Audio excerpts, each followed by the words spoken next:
Rama Buddha Suster, Bapak Ibu Saudara terkasih, selamat pagi berkah dalem. Kembali pagi ini kita berjumpa dalam program Berkah Dalem bersama Komsos Kepikepan Kedu Magelang. Pagi ini saya ingin mengantar Bapak Ibu untuk merenungkan tema siap diutus untuk menjadi alat pewarta Injil. Bapak Ibu, saudara-saudari yang terkasih, saya pernah kenal seorang umat di Kalinegoro Mertoyudan yang dulu ketika muda dia belum dibaptis menjadi orang Katolik. Bahkan ketika SMA ia termasuk orang non-Katolik yang sangat fanatik, bahkan tidak suka terhadap anak-anak Kristiani. Bahkan ia pernah berjanji tidak pernah akan menikah dengan orang Katolik.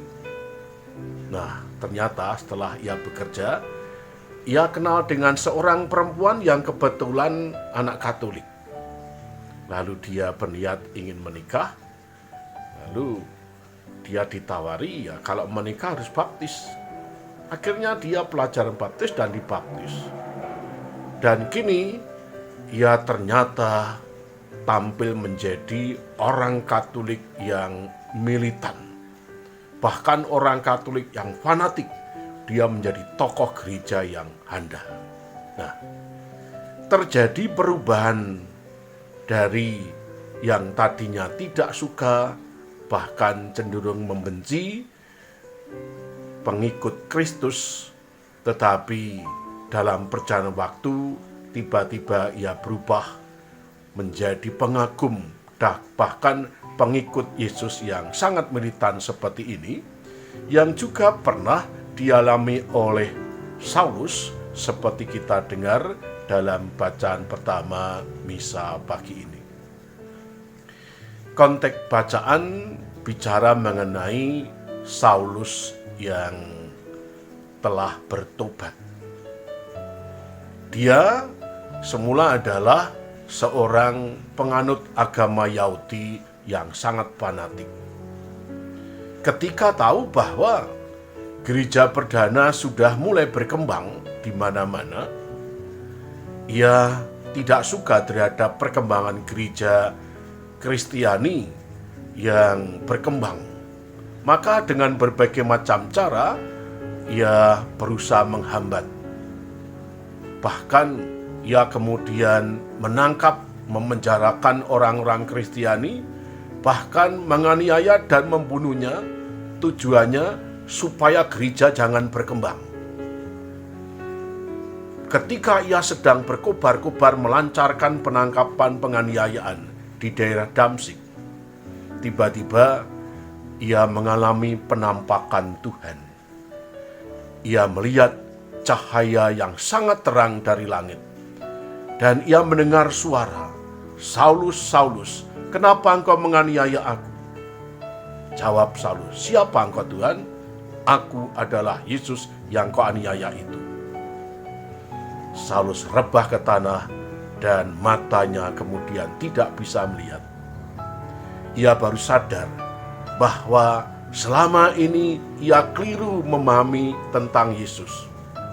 Ia telah keliru memahami dan bersikap terhadap Yesus. Dia ternyata adalah Tuhan. Maka ia kemudian tergerak bertobat. Ia kemudian dibaptis menjadi pengikut Kristus yang handal. Bahkan kemudian ia dipercaya dipilih oleh Yesus menjadi rasul mewartakan Injil di luar Yerusalem. Dan kelak Saulus yang kemudian berubah bernama Paulus ini, ia nanti akan mengalami banyak penganiayaan, banyak penderitaan, banyak kesulitan karena membela keyakinan iman tentang Yesus ini. Nah, Bapak Ibu, saudara-saudara yang terkasih, kenapa Yesus memilih Paulus yang semula orang yang sangat membenci terhadap pengikut-pengikut Kristus? Ada dua alasan. Yang pertama, Karena Yesus prihatin bahwa gereja perdana yang sedang tumbuh ternyata mengalami banyak kendala, kesulitan, tantangan. Dan juga ada beberapa orang yang tidak menyukai terhadap perkembangan gereja perdana ini. Dan Yesus khawatir, jangan-jangan lama-kelamaan gereja tidak berkembang, lalu pengikutnya semakin lama semakin sedikit karena tiap saat mengalami banyak penderitaan dan bahkan penganiayaan. Yang kedua, Yesus prihatin karena di antara pengikut-pengikut Kristus gereja perdana awal itu belum banyak tokoh-tokoh yang militan seperti Saulus. Nah, Yesus punya keyakinan bahwa Saulus, seorang tokoh agama Yahudi yang militan seperti itu, jika mau berubah, ia bisa menjadi rasul yang sangat tangguh.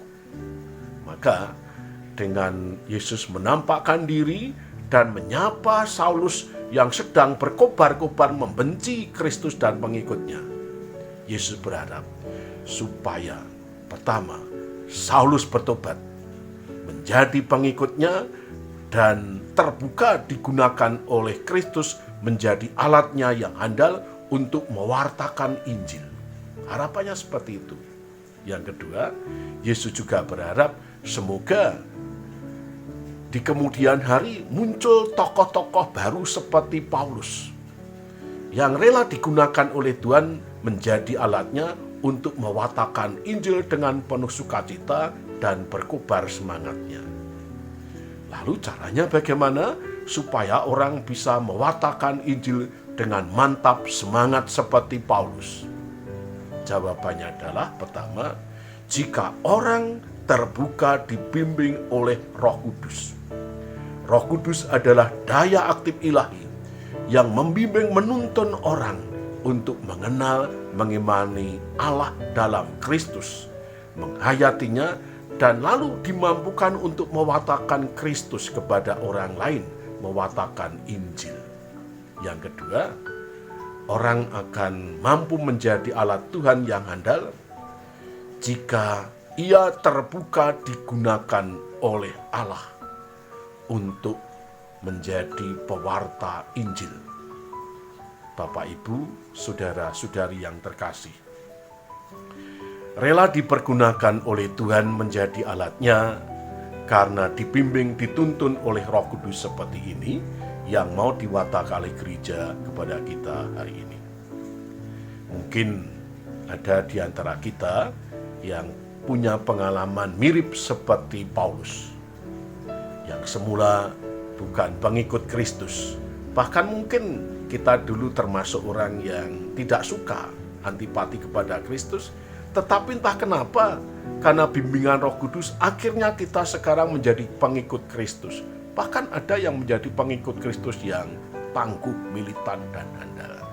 Nah, mestinya kita sebagai pengikut Kristus tidak sekedar hanya dibaptis lalu menjadi orang Katolik, tidak cukup.